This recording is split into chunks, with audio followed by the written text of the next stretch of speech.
ఇప్పుడు మేము Rajahmundry government hospital దగ్గర ఉన్నాము. పోస్ట్ మార్టం లోపల జరుగుతుంది. ఒక half an hour back start చేశారు. మరి కొద్దిసేపట్లో పోస్ట్ మార్టం ముగించబడుతుంది. రాజమండ్రి క్రైస్తవ లీడర్స్ అందరి పక్షంగా మేము తెలియజేసే మాట ఏంటంటే అందరూ సంయమనం పాటించండి. రిపోర్ట్ వచ్చిన తర్వాత అది యాక్సిడెంటా మర్డరా ఇలాంటి విషయాలన్నీ కూడా తెలియజేస్తారు. ట్రాన్స్పరెంట్గా పోస్ట్ మార్టం జరుగుతుంది అని నాకు తెలిసింది. ఎందుకంటే లోపల 3 డాక్టర్స్, ఆ తర్వాత క్రైస్తవ సమాజం నుండి మరొక 2 డాక్టర్స్ని కూడా అలౌ చేశారు.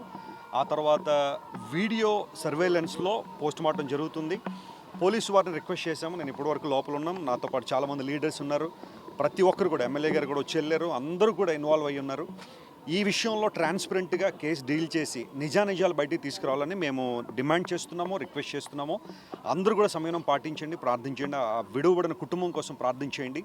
రేపటి దినం హైదరాబాద్లో బరియల్ కార్యక్రమం జరగబోతా ఉంది. This is the update from government hospital Rajahmundry. Sir, మంత్రి లోకేష్ చంద్రబాబు కూడా స్పందించారని తెలిసిందండి. ముఖ్యమంత్రి గారు లోకేష్ గారు అందరూ కూడా తెలియజేశారని వారి సంతాపాన్ని తెలియజేశారు. Thank you so much.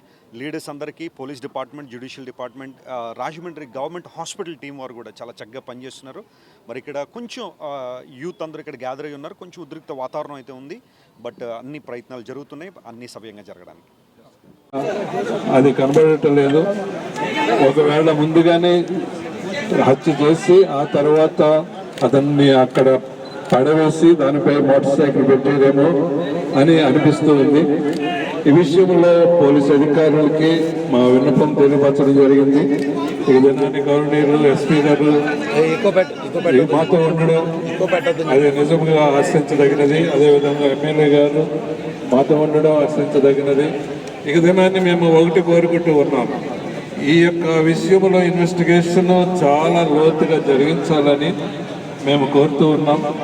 ఆ తర్వాత క్రైస్తవ నాయకులుగా మేమందరం ఇప్పుడే మాట్లాడుకున్నాం. ఈ యొక్క ఇష్యూను సిఐడికి అప్పగించాలని మేము కోరుకుంటూ ఉన్నాం.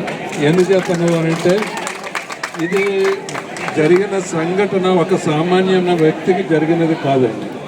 ఇంటర్నేషనల్ ప్రామినెంట్ ఫిగర్ అయిన మత బోధకుడు, ఎవెంజలిస్ట్, ఆయనకు అనేక మంది ఫాలోవర్స్ ఉన్నారు.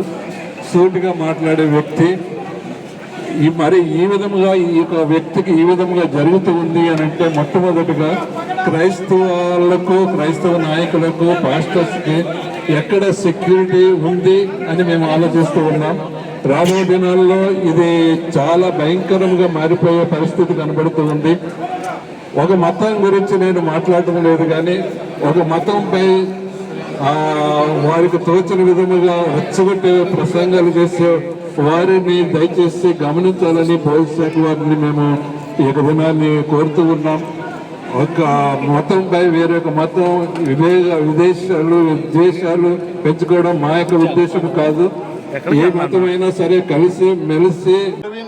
పగడాల ప్రవీణ్ గారి మృతి పట్ల వారి కుటుంబానికి, వారి శ్రేయోభిలాషులైనటువంటి వారికి, అలాగే మొత్తం క్రైస్తవ సమాజానికి నా తీవ్ర సంతాపాన్ని తెలియజేస్తున్నాను. ఈ సందర్భంగా మీ అందరికీ ఒకటే నేను చెప్పదలుచుకున్నాను. పోలీస్ వ్యవస్థ ఎప్పుడూ కూడా ఈ రాష్ట్రంలోంచి చాలా గొప్ప పనులు చేశాం. మేము చాలా చాలా విషయాలు ఈరోజు ఇంత ప్రశాంతంగా బతుకుతున్నామంటే చాలా చేశాం. సో ఇందులో మొట్టమొదట అది ఏదైతే అనుమానం వ్యక్తం చేశారో వెంటనే ఆ కేసుని 174 అనుమానాస్పద మృతి కింద కట్టడం జరిగింది. కట్టిన తర్వాత తీవ్రమైన కేసుల్లో మృతి చెందితే ఎగ్జిక్యూటివ్ మ్యాజిస్ట్రేట్ గారు ఇంక్వెస్ట్ చేస్తారు. ఎంఆర్ఓ స్థాయి కలెక్టర్ గారికి రిక్వెస్ట్ చేసి ఎమ్మెల్యే గారు నిన్న అక్కడ మా మీటింగ్ లో కూడా హోమ్ మినిస్టర్ గారు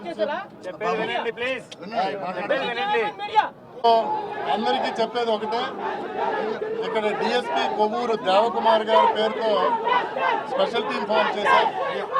దానికి సంబంధించినటువంటి 2 సిఐలు ఇచ్చాము. ఒక 8 మంది కానిస్టేబుల్స్, ఎస్ఐలు వర్క్ చేస్తున్నారు. ఖచ్చితంగా దీనిలో డీప్గా ఇన్వెస్టిగేట్ చేస్తాం. ఎటువంటి అనుమానాలు ఉంటే మీరు పేపర్ మీద రాసి మీ స్టేట్ రిప్రజెంటేటివ్ పాస్టర్ గారికి ఇవ్వండి. వాటిలో ఏమి అనుమానాలు, ఆధారాలు ఉంటే మీరు ఇవ్వండి. వాటిని పూర్తిగా పరిశీలించి నిజాలు తెలుసుకొని మీ అందరికీ కేసులో పగడాల ప్రవీణ్ గారు, పాస్టర్ ప్రవీణ్ గారి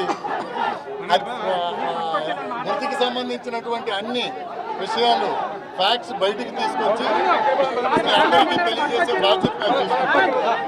కాబట్టి అందరూ దయించి క్రైస్తవ మిత్రులందరూ